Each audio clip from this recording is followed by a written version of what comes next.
ভাই এটাকে ব্যারাকপুরের হিডেন জেম বললে ভুল হবে না। আমাকে বিজয় এখানে নিয়ে গেছিল। মঙ্গল পান্ডে গার্ডেনের লাগোয়া এই রেস্টুরেন্টটার নাম রসোই কিং। প্রবলেম হলো 50 টাকা টিকিট কেটে ঢুকতে হয়। জায়গাটা দুর্ধর্ষ, কিন্তু মেইনটেনেন্সের ইস্যু আছে ভালোই। আর খাবার দাবার অর্ডার করলে অনেকটা টাইম লাগে টেবিলে আসতে। ওনাদের আলাদা করে হুক্কা সেকশনও আছে আর ইনডোর সিটিং অ্যারেঞ্জমেন্টও আছে। কিন্তু আমরা বাইরেই বসেছিলাম, প্রাকৃতিক সৌন্দর্য অনুভব করতে করতে খাচ্ছিলাম সিজলিং টেংরি কাবাব। ওনারা নাকি সব কাবাবই এরকম সিজলিং প্লেটেই সার্ভ করেন।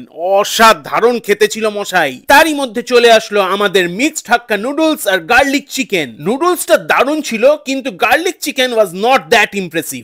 বাবু সোনার জন্য অর্ডার করেছিলাম পনির বাটার মশলা আর তন্দুরি রুটি, যেটা একটু টেস্ট করে দেখলাম ফাটাফাটি খেতে ছিল। ওনারা তো ভুলেই গেছিলেন আমরা দুখানা মকটেল অর্ডার করেছিলাম, মনে করাতে দিয়ে গেলেন। তারপর ঘাটে গিয়ে একটু রোমান্টিক পোস্ট ফোস্ট দিয়ে নিলাম, আর কি পার্কিং দিয়ে বাড়ি চলে আসলাম।